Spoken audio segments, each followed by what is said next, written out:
विशेष press वार्ता में मैं अपने सहयोगियों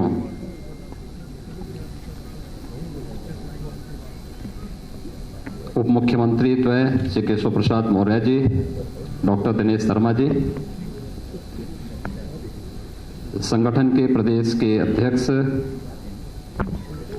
माननीय श्री स्वतंत्र देव सिंह जी, प्रदेश के हमारे वरिष्ठ मंत्री वित्त, चिकित्सा शिक्षा और संसदीय कार्य मंत्री श्री सुरेश खन्ना जी की ओर से, अपनी इस पूरी टीम की ओर से आप सबका हृदय से स्वागत करता हूं। पूरे प्रदेश वासियों को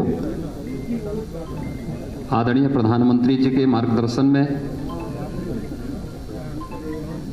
उनके निर्देशन में रिफॉर्म, परफॉर्म और ट्रांसफॉर्म के इस मंत्र का एक मूर्त रूप उत्तर प्रदेश को देने के लिए,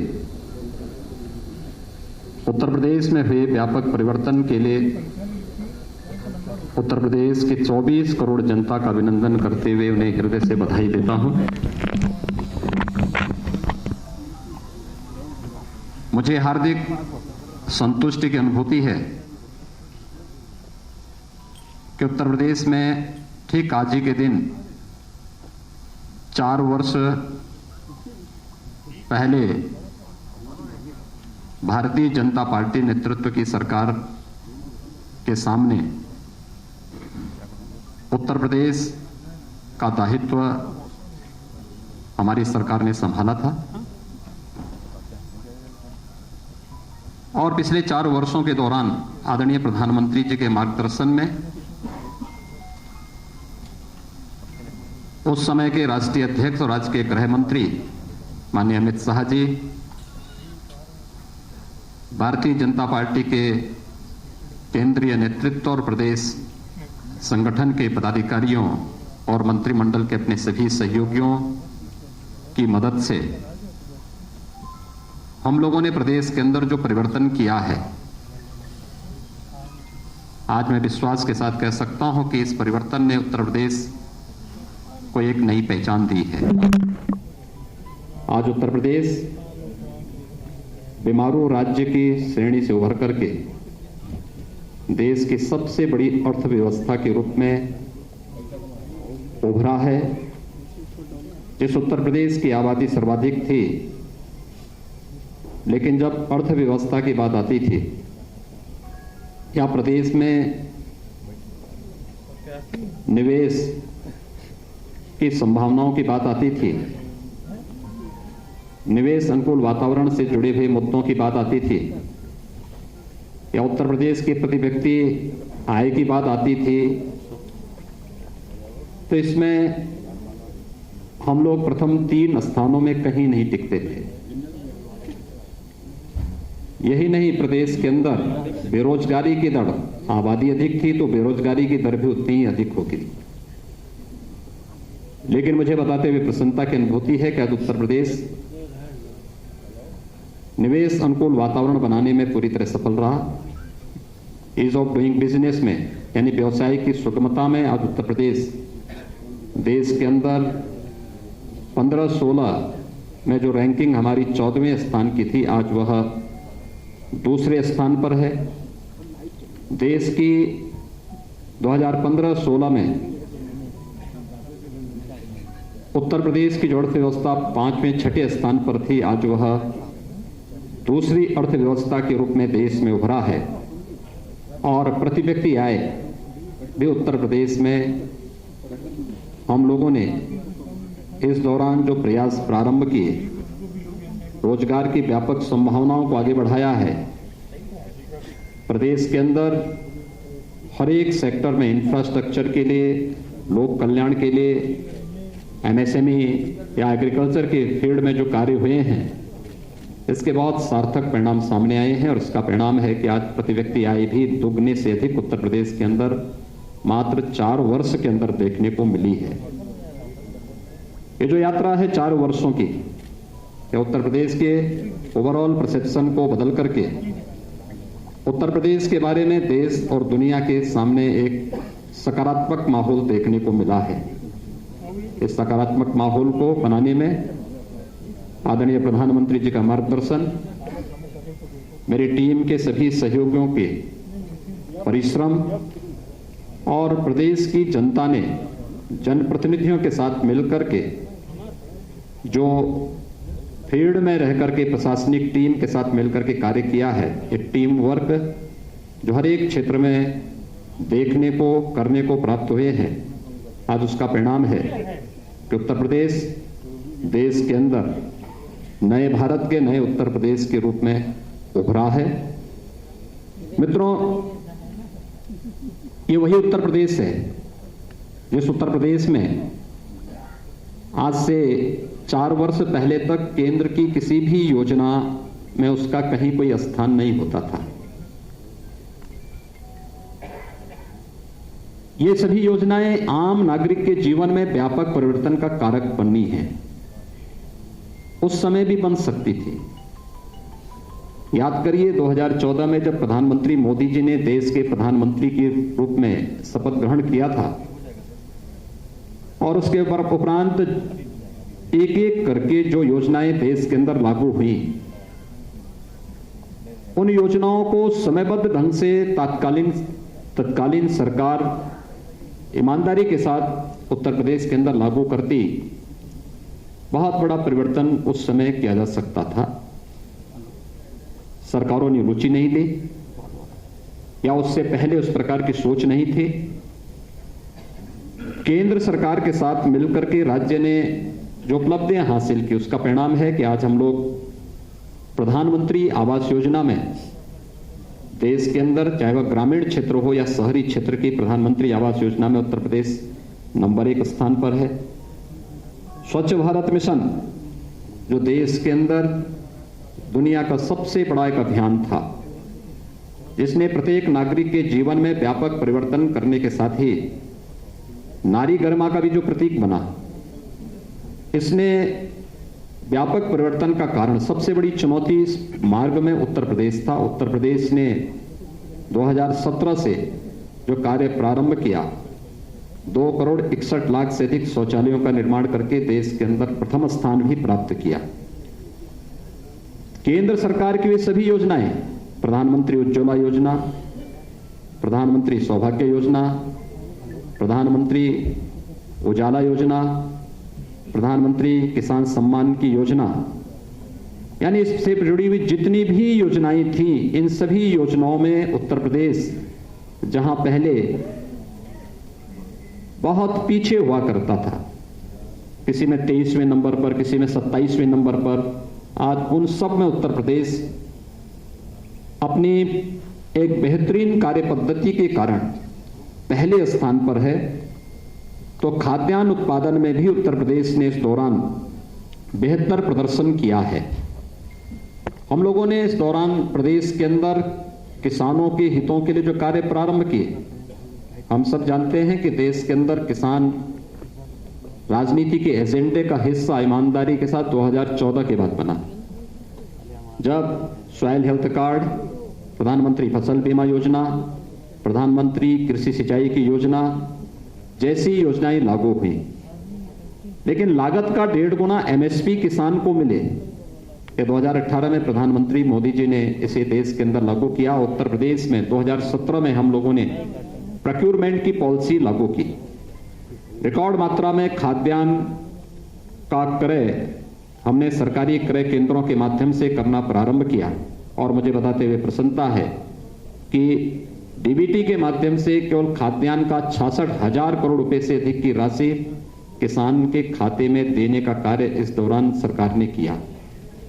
गन्ना किसानों के जीवन में कितना परिवर्तन हो सकता है, ये वही प्रदेश है जो कभी गन्ना उत्पादन में नंबर 1 पर था, लेकिन बीच के कालखंड में चीनी मिलों को अपने स्वार्थ के लिए बंद करना, पौने पौने दाम पर बेचने की एक जो प्रक्रिया प्रारंभ हुई, गन्ना किसानों का 8-8, 10-10 वर्षों से गन्ना मूल्य का भुगतान नहीं हो पा रहा था। राज्य सरकार ने 2017 में जो कार्य पद्धति आगे बढ़ाई, उसका परिणाम है कि पिछले 4 वर्ष के दौरान हमारी सरकार 1,27,000 करोड़ रुपए से अधिक का गन्ना मूल्य का भुगतान करने में सफल रही और कोरोना कालखंड के दौरान भी हम लोगों ने सभी 119 चीनी मिलों का सफलतापूर्वक संचालन प्रदेश के अंदर किया। ये वे कार्य हैं जिसके माध्यम से प्रदेश सरकार व्यापक परिवर्तन करने में प्रदेश के अंदर सफल रही और उसका परिणाम हर एक क्षेत्र में देखने को प्राप्त हुआ। प्रदेश के अंदर चाहे वह ई प्रोसिक्यूशन प्रणाली में प्रदेश ने देश के अंदर प्रथम स्थान प्राप्त करने का रहा हो या फिर अन्य हर एक फील्ड में वे व्यापक परिवर्तन करके दिखाए हैं। प्रदेश के अंदर पिछले 4 वर्षों की हमारी उपलब्धियों में यह भी है कि पिछले 4 वर्ष के दौरान ये वही उत्तर प्रदेश है जिसमें कोई पर्व और त्योहार शांतिपूर्ण तरीके से नहीं मनाया जा सकता था। आज मैं इस बात को बड़े हर्ष और गौरव के साथ कह सकता हूं कि विगत 4 वर्ष में सभी पर्व और त्योहार बहुत शांतिपूर्ण तरीके से प्रदेश के अंदर संपन्न हुए। और यही नहीं, 4 वर्ष में प्रदेश के अंदर कोई दंगा भी नहीं हुआ, बल्कि प्रदेश सरकार ने पेशेवर अपराधी और माफियाओं के खिलाफ, प्रदेश में शांति भंग करने वाले तत्वों के खिलाफ जो कार्रवाई की वो देश के अंदर एक मानक भी बनी और उसके परिणाम देश के अंदर भी और हर एक तबके ने उसको बहुत सकारात्मक भाव के साथ लिया। और आज उसका परिणाम है कि प्रदेश के बारे में लोगों के मन में एक धारणा बदली। आज प्रदेश व्यापक निवेश की उन संभावना का एक सबसे अच्छे गंतव्य के रूप में बना है, जहां पर पहले कोई आना नहीं चाहता था, असुरक्षा का भाव था, दंगों के कारण संपत्ति की क्षति का भय होता था। आज उसे इस बात का भय नहीं है। आज हर एक देश और दुनिया का निवेशक का पहला निवेश का सबसे अच्छा गंतव्य कोई दिखाई देता है तो उत्तर प्रदेश उसका सबसे अच्छा गंतव्य है। पुलिस रिफॉर्म के मामले में भी हम लोगों ने इस दौरान अच्छे काम किए। वर्षों से जो मांग होती थी पुलिस कमिश्नरी सिस्टम की, वह हम लोग प्रदेश के अंदर लागू करने में सफल हुए। प्रदेश की राजधानी लखनऊ और गौतम बुद्ध नगर पुलिस कमिश्नरेट सिस्टम से जुड़ा है। पुलिस के अंदर रिफॉर्म की अन्य जो प्रक्रिया होनी थी या वहां पर पुलिस कर्मियों के लिए बुनियादी सुविधाओं के लिए, चाहे वह पुलिस लाइन में पुलिस बैरक की स्थापना या पीएसी के जर्जर आवासों के स्थान पर उनको अच्छे आवासीय बैरक के निर्माण की कार्रवाई हो, पुलिस थानों में बुनियादी सुविधाओं की आवश्यकता का हो, ये कार्य सफलतापूर्वक संपन्न किए गए। हर एक थाने में 1535 थाने, 350 तहसीलों में महिला हेल्प डेस्क की स्थापना करने के साथ ही प्रदेश के अंदर यह भी प्रयास प्रारंभ किए गए कि जो जर्जर थाने थे वहां पे नए भवनों का निर्माण हो, जिनका क्षेत्रफल ज्यादा था। इस दौरान हम लोगों ने कुछ नए थानों की स्थापना भी प्रदेश के अंदर 59 नए थाने, 29 नई चौकियां, 4 नए महिला थाना, आर्थिक अपराध शाखा के 4 थाने, विजिलेंस के 10 थाने, साइबर क्राइम के 16 थाने और फायर टेंडर के 59 यानी 59 नए केंद्रों की स्थापना भी प्रदेश के अंदर इस दौरान करने में हमें सफलता प्राप्त हुई। अपराध की प्रकृति बदलने के साथ ही प्रदेश के अंदर उस दिशा में नए प्रयास भी प्रारंभ हुए। खासतौर पर 18 जो हमारे रेंज हैं, इन सभी 18 रेंज में नई विधि विज्ञान प्रयोगशालाओं की स्थापना की कार्रवाई को भी प्रदेश सरकार ने तेजी के साथ आगे बढ़ाने का कार्य किया। और जो एक प्रदेश के अंदर जीरो टॉलरेंस की नीति अपराध और अपराधियों के प्रति प्रदेश सरकार की रही है, उसका परिणाम रहा है कि 16-17 की तुलना में अगर हम प्रदेश के अंदर कानून व्यवस्था से उसकी तुलना करें या सुरक्षा के मामले में देखें तो डकैती में 65.72%, लूट में 66.15%, हत्या में 19.80%, बलवा में 40.20%, बलात्कार की घटनाओं में 45.43% की कमी भी देखने को मिली है। प्रदेश ने इस दौरान तमाम अन्य कार्यक्रम महिला सुरक्षा के बारे में जो मैंने पहले महिला हेल्प डेस्क की बात की, इसके अलावा 18 जो हमारे पुलिस परिक्षेत्रीय कार्यालय हैं वहां पर महिला साइबर क्राइम सेल की स्थापना, 18 परिक्षेत्र जनपदों में थाने के समकक्ष एक एक महिला पुलिस चौकी परामर्श केंद्रों की स्थापना भी इस दौरान यहां पर संपन्न की गई। प्रदेश के अंदर कृषि विज्ञान केंद्र, किसानों को आधुनिक तकनीक के साथ जोड़ने के लिए 20 नए कृषि विज्ञान केंद्रों की स्थापना प्रदेश के अंदर इस दौरान स्थापित की गई। प्रधानमंत्री कृषि सिंचाई योजना के माध्यम से प्रदेश के अंदर वर्षों से लंबित यानी दशकों से लंबित जो कृषि की सिंचाई की परियोजनाएं थी, बाणसागर की परियोजना 4.5 दशक से लंबित पड़ी हुई थी। सरकार आने के बाद इस प्रकार की इन सभी परियोजनाओं को पूरा किया गया। 11 सिंचाई की परियोजनाएं अब तक प्रदेश के अंदर जो दशकों से वर्षों से लंबित पड़ी हुई थी, उन्हें पूरा करने में हमें सफलता प्राप्त हुई, जिसके कारण प्रदेश के अंदर 2.21 लाख हेक्टेयर अतिरिक्त सिंचाई की सुविधा उपलब्ध हुई और 2,33,000 से अधिक किसान इससे लाभान्वित हुए।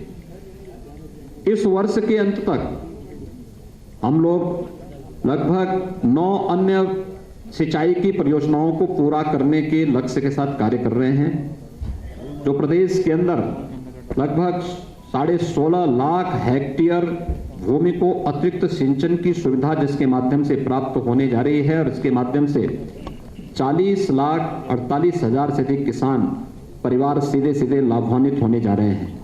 प्रदेश के अंदर किसानों के हितों के लिए इस दौरान अन्य अनेक कदम उठाए गए, खासतौर पर जहां पर उन्हें लाइसेंस फ्री व्यवस्था देने की आवश्यकता थी। खांडसारी उद्योग में लाइसेंस की स्वीकृति की प्रक्रिया को सरलीकरण करने और उसे निःशुल्क लाइसेंस उपलब्ध कराने की कार्रवाई की। 267 नए ऐसे लाइसेंस इस दौरान उपलब्ध करवाए गए।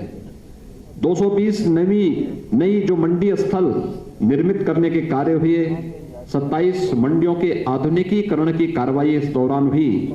291 ई नाम मंडी की स्थापना के साथ 87 लाख किसानों और 84,000 व्यवसायियों को इसके साथ जोड़ने में हमें सफलता भी प्राप्त हुई और साथ साथ मंडी शुल्क को भी 1% कम करने के का कार्य भी इस दौरान किसानों के हित को ध्यान में रख करके और प्रदेश के हित को ध्यान में रख करके प्रदेश सरकार ने यहां पर किया। देश की अर्थव्यवस्था का आधार हमारा ग्रामीण भारत है, लेकिन ग्रामीण भारत की जनजीवन की स्थिति क्या है? आखिर यहां पर आप बैठे हुए सभी महानुभावों से मैं बहुत उसके साथ कहना चाहूंगा कि यह देश 1947 में आजाद हुआ। 2017 में जब प्रदेश के अंदर हमारी सरकार आई थी, तब प्रदेश में कई दर्जन गांव ऐसे थे जिन्होंने आजादी के बाद शासन की किसी भी सुविधा का उपभोग नहीं किया था। न वहां सड़क थी, न बिजली थी, न पानी था, न स्कूल की सुविधा थी, न स्वास्थ्य की सुविधा थी। यहां तक कि उन लोगों को वोटिंग का राइट भी नहीं था। देश की संसद के द्वारा कानून पास किए जाने के बावजूद राज्य सरकार की इच्छा शक्ति का अभाव उन लोगों को शासकीय सुविधा से वंचित किए देती थी। और आज मुझे बताते हुए प्रसन्नता है कि प्रदेश के अंदर वन्य गांवों को राजस्व गांव के रूप में बदलने, शासन की सभी प्रकार की बुनियादी सुविधाओं से आच्छादित करने में हमें सफलता प्राप्त हुई। मुसहर गांवों में बुनियादी सुविधाएं उपलब्ध कराने, अनुसूचित जनजाति के थारू, कोल, बाहुल्य गांवों में भी सुविधाएं उपलब्ध कराने का कार्य और आवश्यकता पड़ी, क्योंकि एसईसीसी के सर्वे में पहले इन लोगों को आच्छादित नहीं किया गया था।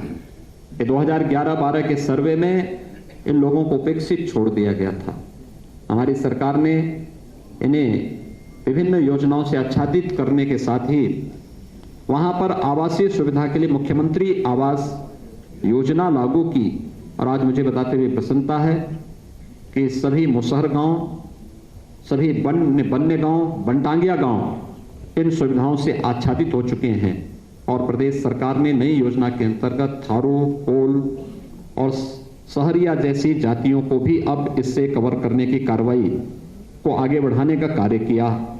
इस दौरान हम लोगों ने मुख्यमंत्री आवास योजना के माध्यम से प्रधानमंत्री आवास योजना के अतिरिक्त जो आवास उपलब्ध कराए गए, मुसहर जाति के 38,112, पंटांगिया गांव के 4,779, कुष्ठ रोगियों को 2,115 आवास उपलब्ध कराने में हम लोगों को इस दौरान मदद मिली और इन योजनाओं ने इनके जीवन में व्यापक परिवर्तन का कार्य भी किया।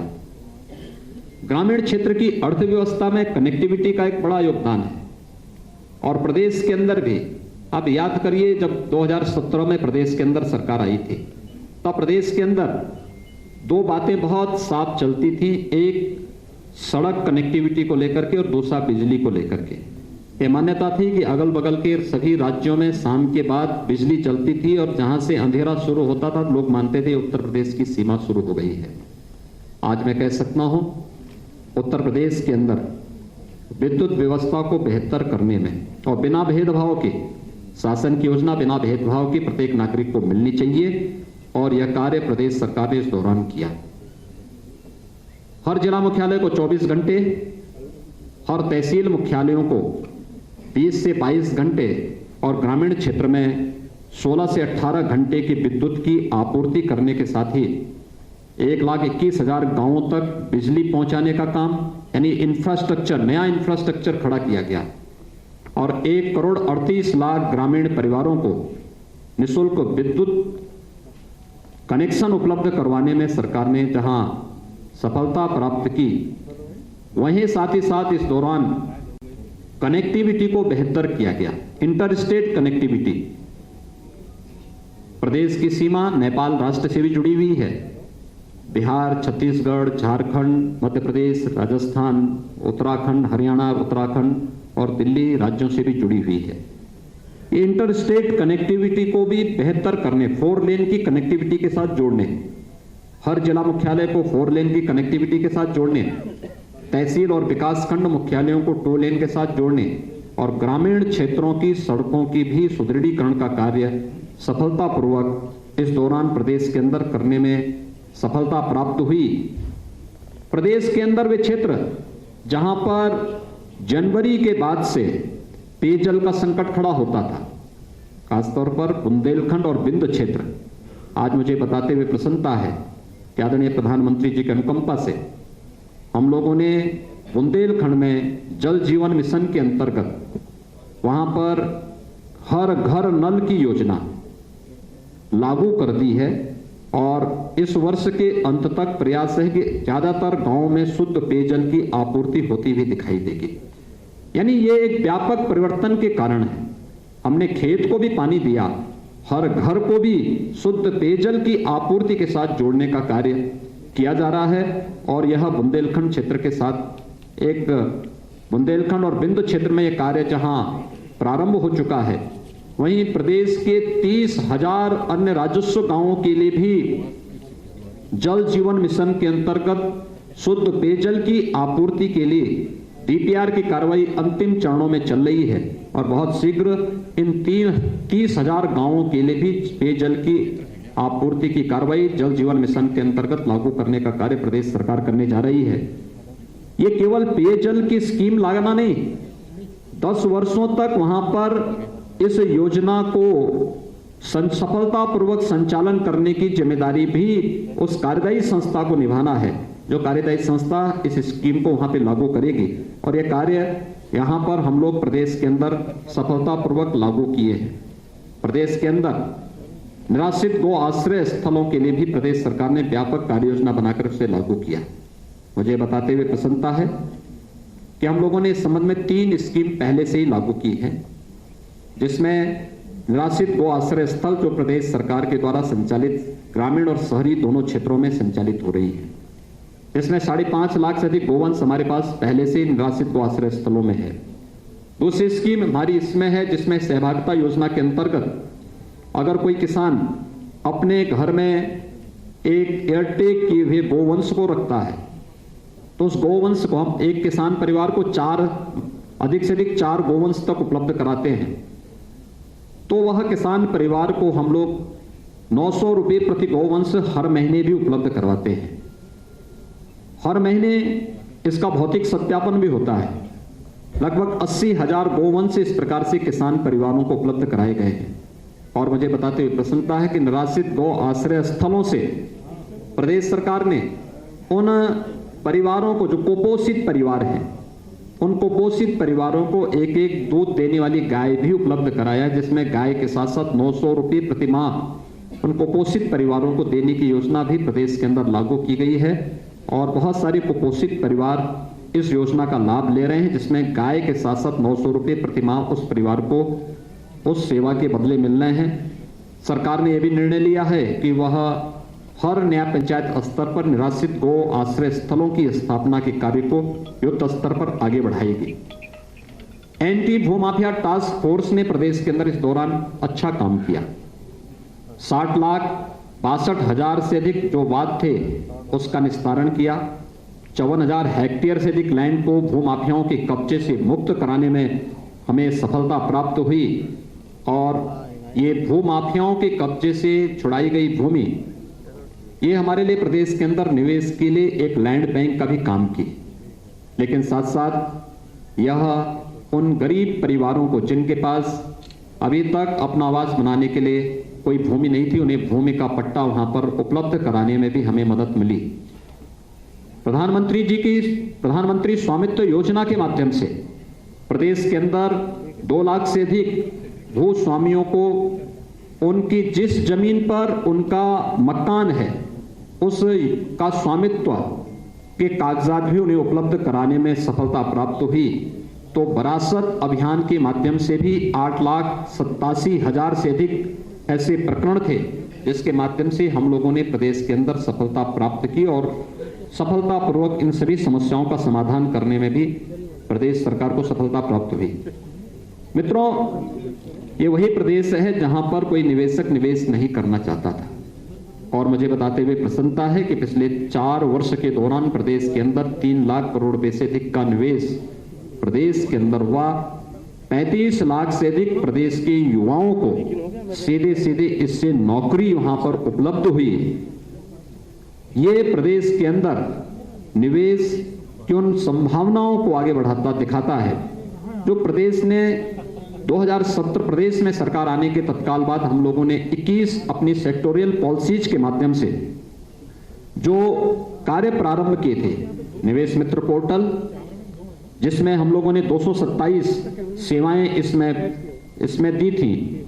और कोरोना कालखंड के अंदर हम लोगों ने एमएसएमई यूनिट के लिए एक नई नीति अपनी लागू की, जिसमें 72 घंटे के अंदर लाइसेंस स्वीकृति देने के साथ ही 1000 दिनों तक लाइसेंस फ्री व्यवस्था देने की व्यवस्था। नहीं, 1000 दिवस के लिए किसी भी प्रकार का कोई निरीक्षण उस उद्योग के लिए नहीं होगा, बल्कि वह उद्योग लगाए 1000 दिन के अंदर अपना आवेदन करके फिर इस प्रक्रिया को आगे बढ़ा सकता है।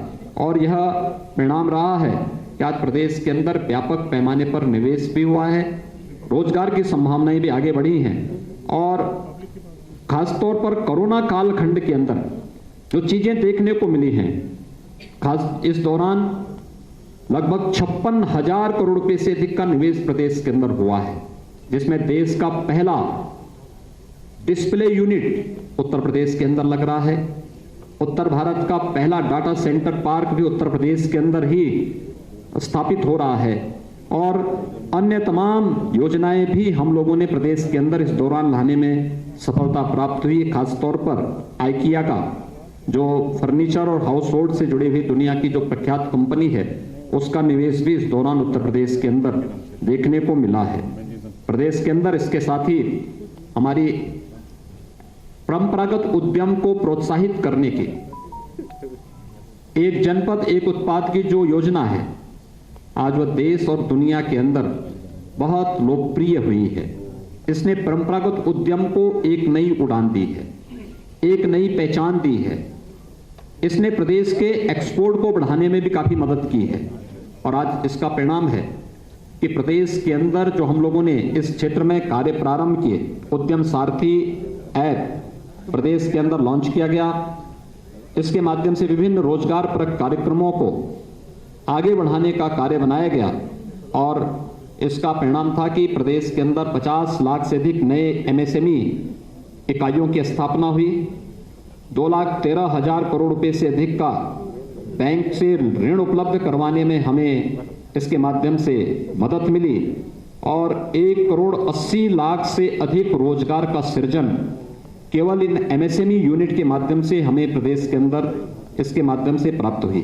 आत्मनिर्भर भारत पैकेज के अंतर्गत भी 12,91,000 इकाइयों को 42,700 करोड़ रुपए के ऋण उपलब्ध करवाने में कोरोना कालखंड के दौरान ही हमें मदद मिली और इसके माध्यम से प्रदेश में 1,14,000 करोड़ रुपए से अधिक की जो निर्यात की संभावनाओं को, यानी इसने हमारी निर्यात की संभावनाओं को आगे बढ़ाने का कार्य भी किया और प्रदेश के अंदर उन संभावनाओं को आगे बढ़ाया है जिसके लिए कभी प्रदेश जाना जाता था।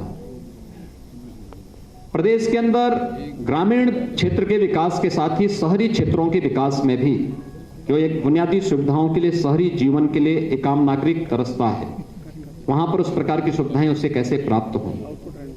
हम लोग आभारी हैं भारत सरकार के, जिसमें प्रदेश के 10 शहरों को स्मार्ट सिटी के रूप में चयन किया और 60 शहरों को अमृत योजना के अंतर्गत बुनियादी सुविधाओं से आच्छादित करने के लिए इनका चयन भारत सरकार ने किया था। लेकिन प्रदेश सरकार ने भी अपने संसाधनों से, जो हमारे 17 नगर निगम हैं जिसमें से 7 स्मार्ट सिटी के अंतर्गत भारत सरकार की योजना के लिए चयनित हुए थे, से 7 को प्रदेश राज्य सरकार अपने संसाधनों से स्मार्ट सिटी के रूप में विकसित करने का कार्य कर रही है और साथ साथ जो हमारे नगर निकाय हैं उन नगर निकायों को भी हम लोगों ने एक व्यापक कार्य योजना उनके लिए भी तैयार की है, जिसके माध्यम से हम लोग जनता को बुनियादी सुविधाओं को आगे बढ़ाने का कार्य कर सकेंगे। नमामि गंगे परियोजना, उत्तर प्रदेश का सौभाग्य है कि गंगा मैया उत्तर प्रदेश के अंदर सर्वाधिक दूरी तय करती है। अपने 2500 किलोमीटर की गंगोत्री से लेकर गंगा सागर तक मां गंगा की जो अविरल और निर्मल यात्रा है, इसमें से 1000 किलोमीटर की दूरी केवल उत्तर प्रदेश के अंदर गंगा मैया तय करती है। आज आप प्रदेश के अंदर कानपुर में, प्रयागराज में या वाराणसी में, ये हमारे वे सेंटर हैं, या गढ़मुक्तेश्वर में, ये वे केंद्र हैं जहां पर लोग आस्था के साथ भी और अपने औद्योगिक विकास की दृष्टि से भी जब उन क्षेत्रों का भ्रमण करते हैं तो बरबस उनके सामने मां गंगा का दृश्य सामने होता है। याद करिए, नमामि गंगे परियोजना के पहले कानपुर सबसे क्रिटिकल पॉइंट था नमामि गंगे परियोजना का, अविरल और निर्मल गंगा का। कानपुर में किस प्रकार की स्थिति थी? अकेले कानपुर के एक स्थान पर ही 14 करोड़ लीटर सीवर गिरता था। आज वहां पर एक बूंद भी सीवर नहीं गिरता है। यही नहीं, कानपुर के नीचे आने पर, आप जब कानपुर के नीचे प्रयागराज की तरफ जाते थे, जलीय जीव पूरी तरह नष्ट हो गए थे।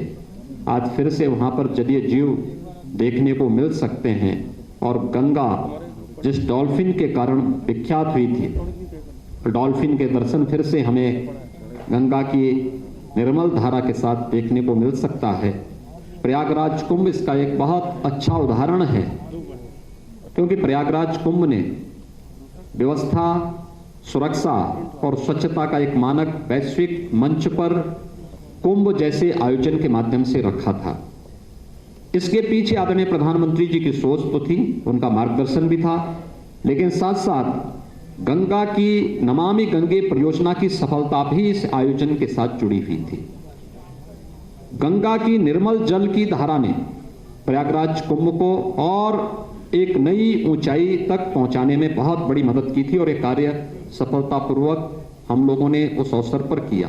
गंगा केवल हमारी आस्था का ही नहीं बल्कि अर्थव्यवस्था का भी आधार है।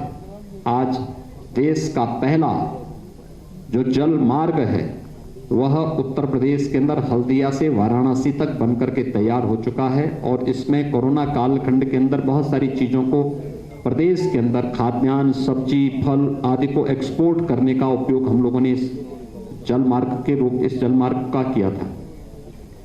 प्रयागराज तक इस मार्ग को बढ़ाने की कार्रवाई युद्ध स्तर पर चल रही है और इसके बहुत अच्छे और सार्थक परिणाम बहुत जल्दी सामने आएंगे। लेकिन साथ साथ पहली बार गंगा यात्रा का आयोजन भी प्रदेश के अंदर हो और ये यात्रा आस्था के साथ साथ अर्थव्यवस्था को भी एक नई ऊंचाई दे सके, इस दिशा से इस पर कार्य हुआ था और विगत वर्ष इसको हमारी सरकार ने सफलतापूर्वक प्रदेश के अंदर आयोजित किया। देश के अंदर गरीब शासन के एजेंडे का हिस्सा हो सकता है, ये नारों तक तो सीमित था। हकीकत क्या थी? 2017 के पहले प्रदेश के अंदर कई जनपदों में भूख से मौत के उदाहरण सामने आते थे। राशन कार्ड नहीं थे, खाद्यान्न घोटाले की शिकायत मिलती थी, टेक्नोलॉजी को इसके साथ जोड़ने का प्रयास नहीं होता था। आज मुझे बताते हुए प्रसन्नता है कि प्रदेश के सभी 80,000 राशन की दुकानें हम लोगों ने ई-पॉस मशीन के साथ जोड़ी है और प्रदेश के अंदर नेशनल पोर्टेबिलिटी के साथ जोड़ने के साथ उत्तर प्रदेश का कोई भी नागरिक जिसने उत्तर प्रदेश के अंदर राशन कार्ड बनाया है वह नेशनल पोर्टेबिलिटी के माध्यम से देश के अंदर किसी भी अन्य राज्य में जाकर के वहां राशन की सुविधा का लाभ प्राप्त कर सकता है।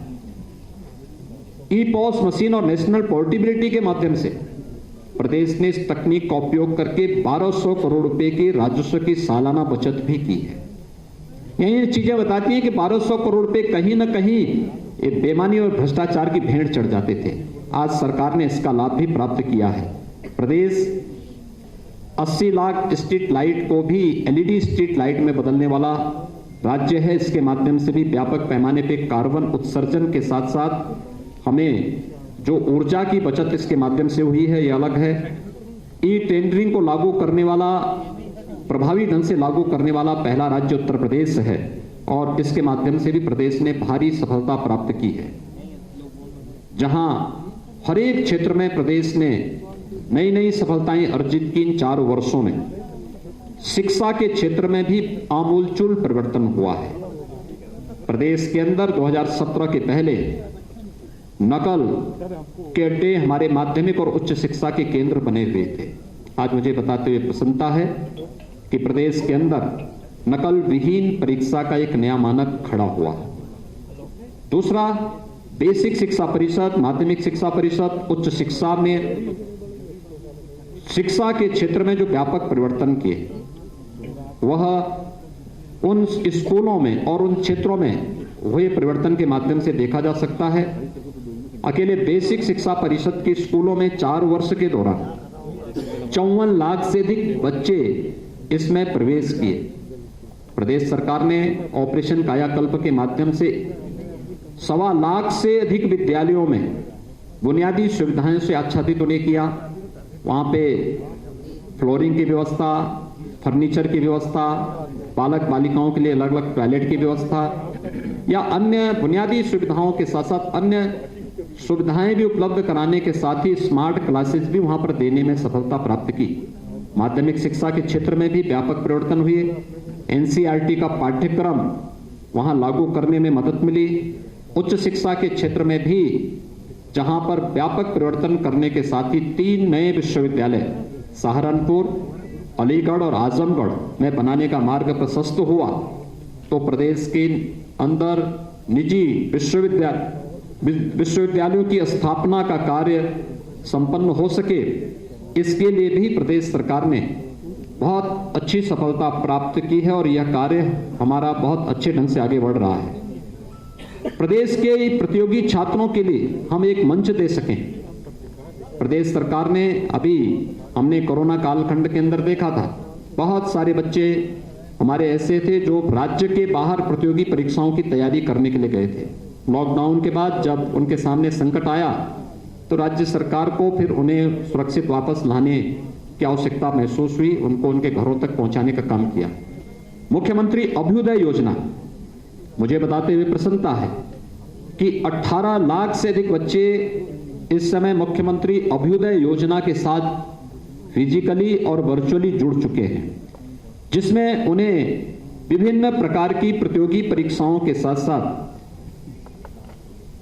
उन्हें जुड़ने का, उसकी तैयारी करने के लिए एक अच्छा मंच उन्हें उपलब्ध हुआ है और वह उसके माध्यम से आगे अपने उज्जवल भविष्य के साथ जुड़ सकते हैं और एक कार्य आगे बढ़ा है।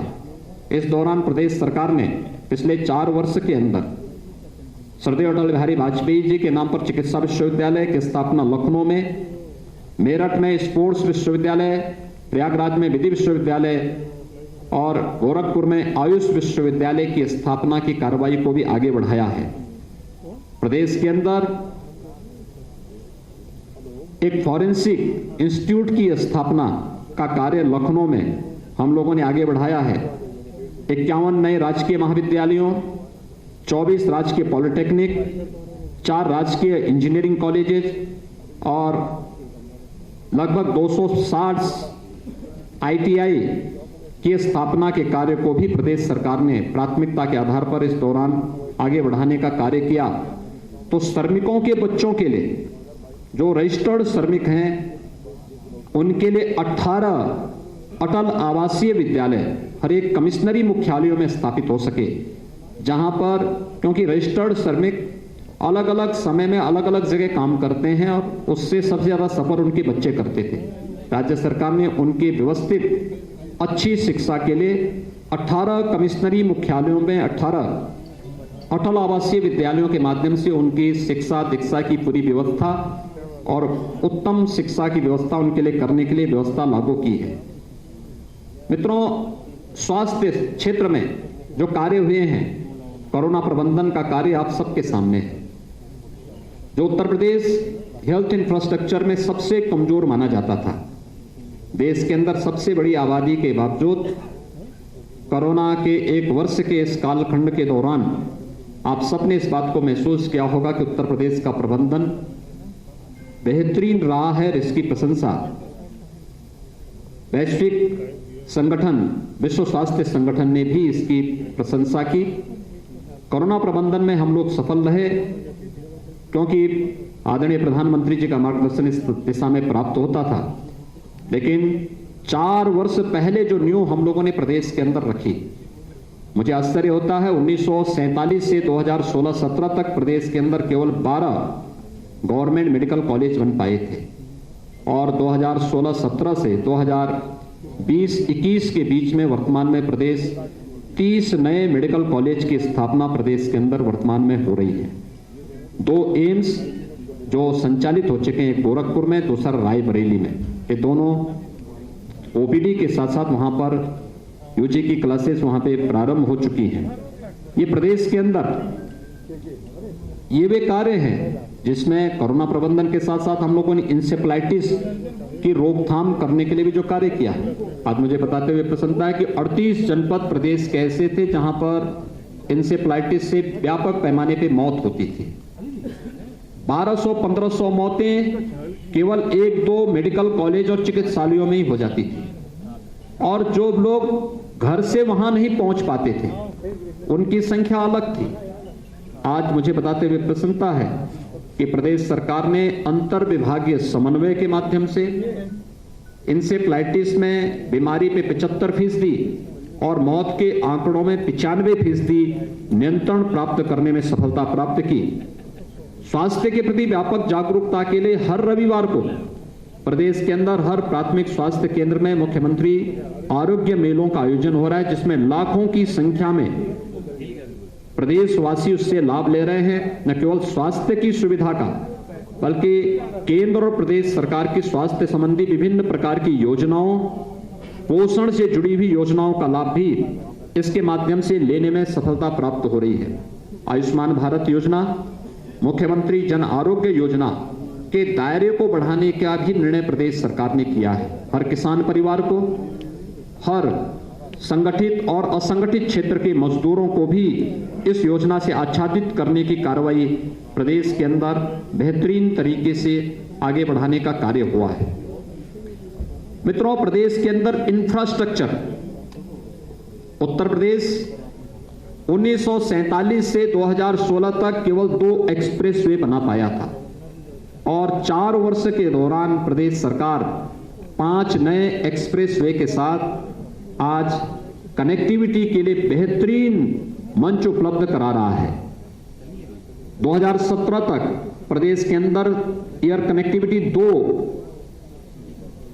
हमारे एयरपोर्ट कनेक्टेड थे, एक लखनऊ का, दूसरा वाराणसी का। आज मुझे बताते हुए प्रसन्नता है, प्रयागराज, गोरखपुर, कानपुर, आगरा, बरेली, हिंडन ये सभी एयरपोर्ट वायु सेवा के साथ जुड़ चुके हैं। इसके साथ ही 3 नए इंटरनेशनल एयरपोर्ट की स्थापना का कार्य प्रदेश के अंदर चल रहा है। कुशीनगर में इंटरनेशनल एयरपोर्ट का कार्य अंतिम यानी पूरा लगभग पूरा हो चुका है। बहुत शीघ्र वहां पर अंतर्राष्ट्रीय विमान सेवाएं प्रारंभ होंगी। जेवर गौतम बुद्ध नगर में एशिया का सबसे बड़ा एयरपोर्ट राज्य सरकार बनाने जा रही है और अयोध्या में भी एयरपोर्ट के निर्माण की कार्रवाई युद्ध स्तर पर चल रही है। लेकिन इसके साथ ही 17 नए एयरपोर्ट के निर्माण की कार्रवाई प्रदेश सरकार अलग अलग स्थानों पर कर रही है, जिसमें प्रदेश के अंदर सहारनपुर है, मेरठ, अलीगढ़, मुरादाबाद, आजमगढ़, श्रावस्ती, चित्रकूट, सोनभद्र, यानी ये सभी क्षेत्र हैं जहां के बारे में कोई सोचता नहीं था। वहां भी हम इन सभी आपके ललितपुर, ये सभी क्षेत्रों में बेहतरीन वायु सेवा की सुविधा उपलब्ध कराने का कार्य किया जा रहा है। 2017 के पहले तक प्रदेश में एक भी शहर हमारा मेट्रो से नहीं जुड़ा था। आज मुझे बताते हुए प्रसन्नता है कि प्रदेश के अंदर राजधानी लखनऊ, गाजियाबाद, नोएडा, ग्रेटर नोएडा ये मेट्रो की सुविधा से आच्छादित है। प्रस्तुतकर्ता समरकू, देश में बना देश का ब्रांड। सब प्रायोजक सच्ची सहेली, महिलाओं के लिए भरोसेमंद औषधि एवं टॉनिक सच्ची सहेली और आरएचएल गोल्ड 500 HP सरिया, तोल से छुटकारा पाए, सरिया गिनकर घर ले जाए। योगी सरकार के 4 साल पूरे होने पर प्रदेश भर में कार्यक्रम। लखनऊ में सीएम योगी ने गिनवाई सरकार की उपलब्धियां, बुकलेट भी की जारी। सीएम योगी ने कहा, यूपी में शिक्षा उद्योग के क्षेत्र में हुआ बेहतरीन काम। पिछली सरकारों की शक्ति की कमी से ग्रामीण क्षेत्रों तक नहीं पहुंची सुविधाएं। लखनऊ में सीएम योगी ने पीएम मोदी के नेतृत्व की तारीफ। कहा, कोरोना कालखंड में यूपी में हुआ बेहतर काम, चीनी मिलों को बंद नहीं होने दिया। अब बीएचयू के छात्र ने जताई लाउडस्पीकर से आजान पर आपत्ति। ट्विटर पर पुलिस से की शिकायत, मानसिक परेशानी का दिया हवाला। सीतापुर के शहीद कैप्टन मनोज पांडे के गांव पहुंचे थल सेना अध्यक्ष एमएम नरवणे। शहीद को दी श्रद्धांजलि। मनोज पांडे की प्रतिमा का भी किया अनावरण।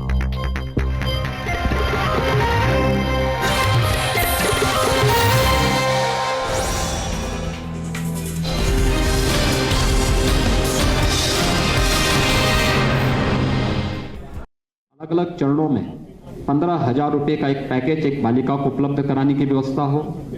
मुख्यमंत्री सामूहिक विवाह की योजना, अब तक 1,52,000 से अधिक बालिकाओं का, इसमें राज्य सरकार के द्वारा 51,000 रुपए की सहायता उन परिवारों को उपलब्ध कराई जाती है। यह सुविधा उपलब्ध कराई गई। 6,94,000 बालिकाओं को अब तक कन्या सुमंगला योजना के माध्यम से लाभान्वित किया गया। तो ग्रामीण क्षेत्र की अर्थव्यवस्था में भी महिलाओं का योगदान जो सर्वविदित है, उस पर भी सरकार ने कार्य करना प्रारंभ किया।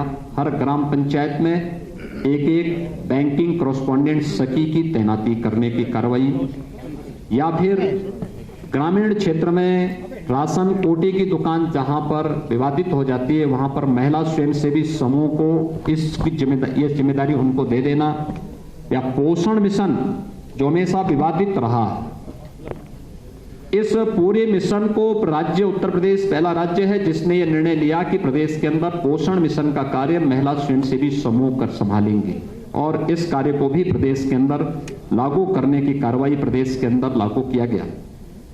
हम लोगों ने 2019 में झांसी में बनेनी मिल्क प्रोड्यूसर की स्थापना की थी। भारत सरकार के सहयोग से संचालित यह संस्था आज वहां पर महिला सशक्तिकरण का एक प्रतीक बना है। एक वर्ष में 46 करोड़ का टर्नओवर और 2 करोड़ का नेट प्रॉफिट कमाने वाली यह संस्था, इसी तर्ज पर प्रदेश के अंदर मुख्यमंत्री महिला सामर्थ्य योजना लागू करने की एक कार्रवाई प्रदेश के अंदर प्रारंभ हुई है। और मुझे बताते हुए प्रसन्नता है कि ये कार्य तेजी के साथ आगे बढ़ते हुए दिखाई दे रहे हैं।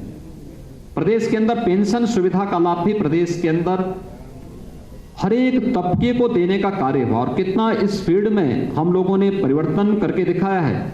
यह एक मानक बन सकता है, खासतौर पर वृद्धावस्था पेंशन हो या निराश्रित महिला पेंशन या दिव्यांगजन पेंशन, इसमें व्यापक परिवर्तन देखने को मिले हैं। खासतौर पर अगर निराश्रित महिला पेंशन 2016-17 में कुल 17,31,000 इसके लाभार्थी थे।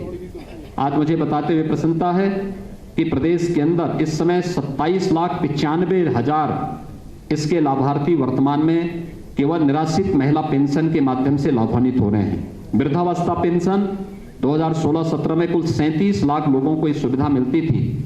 आज 2021 में ये 52 लाख वृद्धजनों को ये पेंशन की सुविधा का लाभ हम उपलब्ध करा रहे हैं। दिव्यांगजन पेंशन 2016-17 में केवल 8,75,000 दिव्यांगजनों को ये सुविधा मिलती थी। आज 2021 में हम 11,20,000 से अधिक दिव्यांगजनों को इस सुविधा का लाभ दे रहे हैं।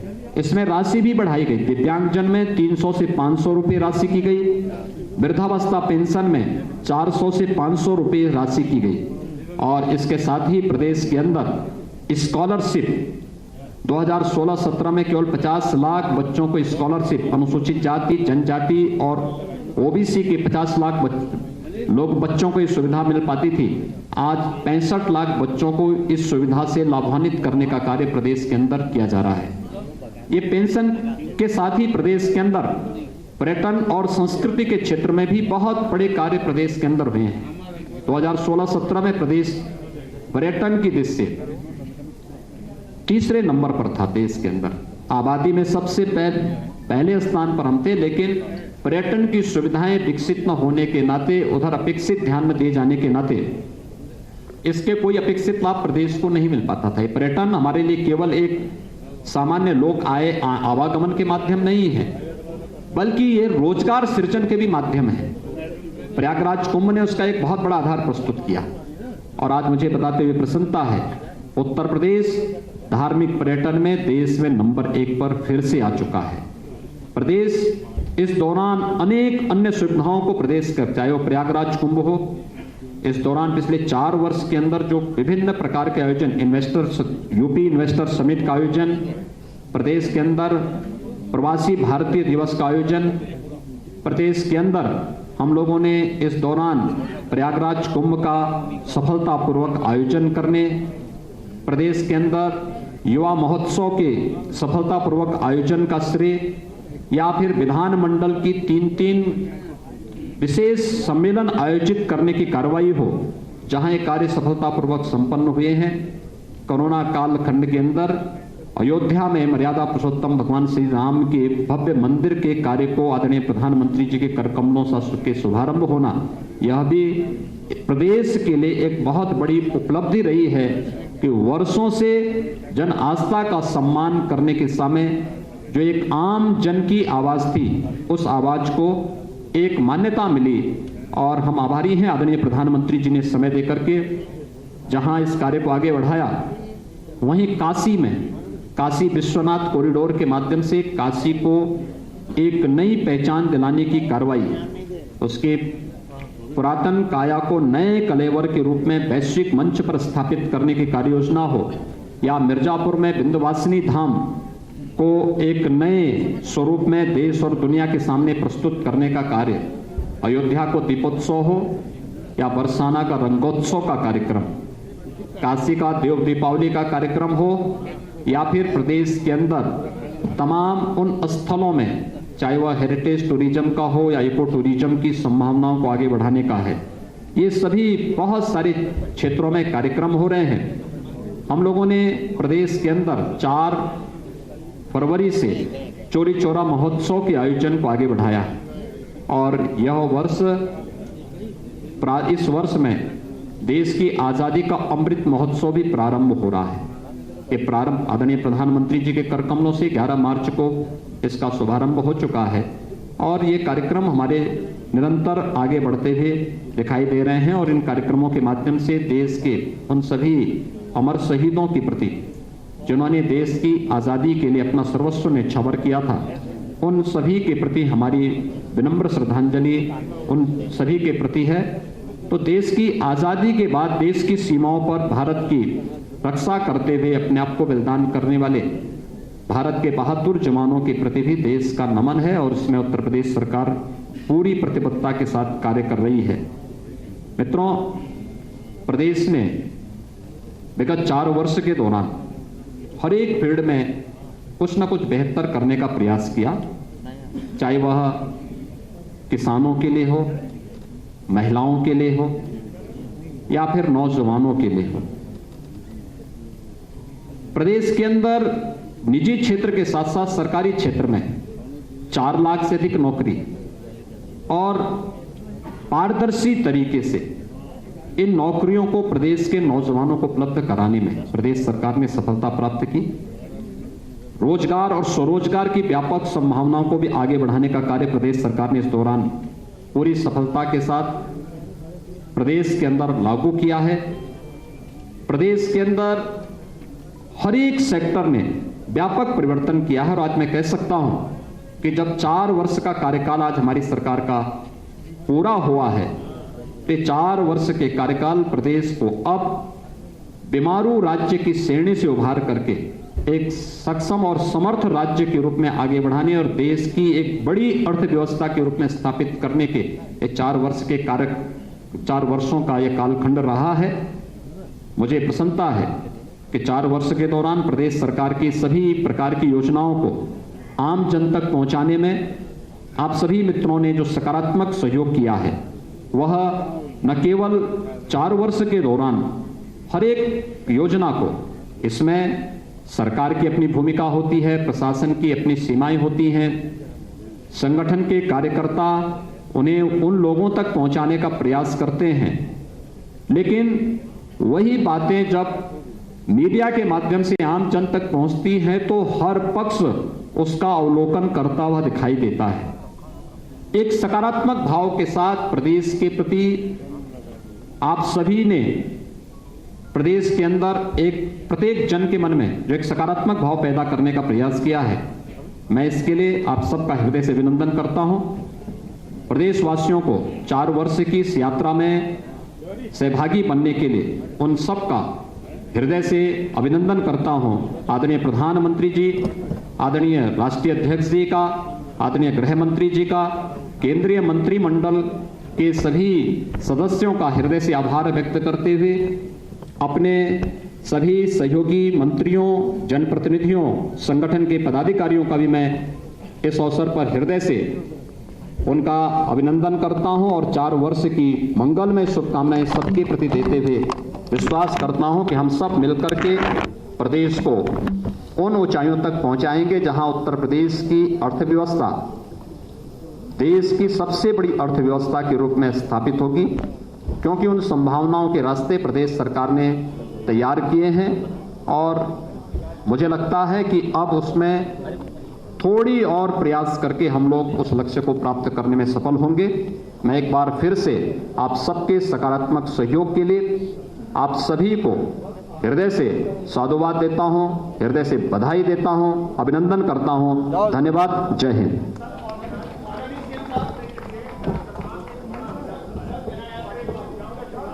तो योगी सरकार के 4 साल पूरा होने पर उन्होंने अपनी उपलब्धियां यहां पर गिनाई है कि 4 साल में क्या कुछ उपलब्धियां उन्होंने हासिल की हैं और किस तरीके से इस 4 साल में काम किया गया है, इस बात का भी जिक्र किया है उन्होंने। और साथ ही साथ उन्होंने एक बुकलेट भी जारी किया है और इस बुकलेट में उन सारी उपलब्धियों के बारे में लिखा है, उन सारे कामों के बारे में लिखा है जो 4 साल में किया गया है। और इस बार आपको बता दें, वे सभी लोग कहते हैं प्रदेश सरकार जीरो टॉलरेंस की नीति के तहत प्रदेश के हित में 24 करोड़ नागरिकों के हित में जो आवश्यक होता है उस प्रकार के कदम सरकार ने उठाए हैं और आगे भी प्रदेश के हित में, प्रदेश के विकास के लिए, लोक कल्याण के लिए जो भी आवश्यक होगा प्रदेश सरकार उस प्रकार का कदम उठाएगी। धन्यवाद। तो सीएम योगी आदित्यनाथ की वो बड़ी बातें जो हम आपको बता दें कि क्या कुछ उन्होंने कहा है। इस बार रिफॉर्म, परफॉर्म और ट्रांसफॉर्म पर ज़्यादा जोर दिया गया है। सीएम योगी आदित्यनाथ अभी क्या कुछ कह रहे थे उन्होंने आपने सुना है कि जो बड़ी बातें हैं उनकी वो भी हमने आपको बताई कि योगी सरकार के 4 साल पूरे हुए हैं और इस 4 साल में कई बड़ी उपलब्धियां जो योगी सरकार ने हासिल की हैं और ये जब बुकलेट उन्होंने जारी की उस वक्त की ये तस्वीरें हम आपको दिखा रहे हैं, क्योंकि आज का दिन बेहद ही महत्वपूर्ण है और योगी सरकार की 4 साल के कार्यकाल पूरा होने पर प्रदेश में कई कार्यक्रमों का आयोजन किया गया है और इस कार्यक्रम के जरिए ही जो सरकार की उपलब्धियां हैं, जो सरकार की योजनाएं हैं, वो जनता तक कैसे पहुंचाना है और जनता को कैसे उसका लाभ मिले, इस बातों का भी जिक्र यहां पर किया गया है। और इस पर सबसे ज्यादा जो जोर दिया गया है रिफॉर्म, परफॉर्म और ट्रांसफॉर्म पर सबसे ज्यादा जोर है और आगे किस तरीके से प्रदेश में विकास होगा इस बात का भी यहाँ जिक्र किया गया है, क्योंकि 4 साल की तो उपलब्धियां गिना दी गई, लेकिन अभी जो 1 साल बचे हुए हैं उस दरमियान सरकार का प्लान क्या है, कैसे सरकार आगे काम करेगी, इस बात का भी यहाँ पर जिक्र किया गया है। और ये उस वक्त की तस्वीर हम आपको दिखा रहे हैं जब सीएम योगी आदित्यनाथ ने बुकलेट जारी की।